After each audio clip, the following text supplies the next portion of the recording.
बोलना नहीं चाहिए, लेकिन सीआईए रशिया काफी हद तक मिल के भी रिसर्च कर रहे थे कि कौन से केमिकल्स के जरिए माइंड को कंट्रोल किया जा सकता है। नहीं तो ये समझ में आ गया कि ड्रग्स करने की एक तमीज होती है। You did 100 different drug. आप कराची के रहने वाले हैं, without you getting arrested by the police. अगर 1 ग्राम हेरोइन आपका जो हाल करेगी ना, वो फेंटेनल जो है 0.1 mg पे कर देगी। इंडो पाकिस्तान एरिया में ड्रग्स को रिलीजियसली यूज किया जा रहा है फॉर अराउंड 5000 ईयर्स। जो आप देखते भी हो ना, ड्रग एडिक्ट होता है जो ज़ॉम्बी से लग रहे होते हैं, खून खत्म हुआ हुआ होता है, आंखें ब्लड हुई हुई होती है। आपकी जिंदगी में जितने डर हैं, आपके जितने डाउट्स हैं, आपके दिमाग में जितने सवाल हैं जिनके जवाब आपके पास नहीं है, वो आपकी बॉडी, आपका माइंड आपको देना शुरू कर देता है। सूर्य काफ जो है उसमें जिक्र होता है of other realms, other world's. ये 2 वर्ड्स हैं जिनको अक्सर इंटरचेंजेबली यूज किया जाता है, जिससे कंफ्यूजन बहुत क्रिएट होती है। एक है डायमेंशन और दूसरा है रियलिटी। कुरान पाक में इसकी भी बात हुई है ना, जैसे काफ का वर्ड यूज किया गया है सूर्य काफ के लिए। बिकॉज़ काफ बेसिकली मींस अ केव।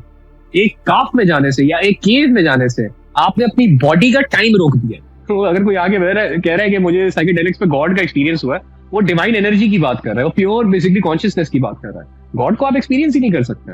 अगर कोई बंदा मुझे अल्कोहल पीता हुआ दिखता है तो मेरे हिसाब से बहुत बुज़दिल आदमी है, उसको अपने इमोशंस को फेस करने की उसमें करेज नहीं है, इसलिए वो अल्कोहल को यूज कर रहा है। जो हार्मोन्स आपकी बॉडी से रिलीज होते हैं ड्यूरिंग अ ब्रेकअप और a heartbreak are similar to alcohol. Do you know anything about this? तो यस, अगर आपको कभी पहला प्यार हुआ होगा तो आप नोटिस करना, वो तकरीबन 8 महीने से साल तक का पैटर्न होता है। अगर आपकी बॉडी में ऑक्सीटॉक्सिन प्रोड्यूस हो रहा है तो आपको शराब की जरूरत नहीं है जी। रूह एक ऐसी चीज है जो कि डिवाइन है और इमॉर्टल है। मैं 2 दफा अपनी रूह को लाइव, जैसे आपसे बात कर रहा हूँ ना, इस तरह बात कर चुका हूँ। आपने कभी जो रोगन एक्सपीरियंस का सुना हो, जो पॉडकास्टिंग करता है, उसने तो ये सिस्टम अपने पास रखा हुआ भी है।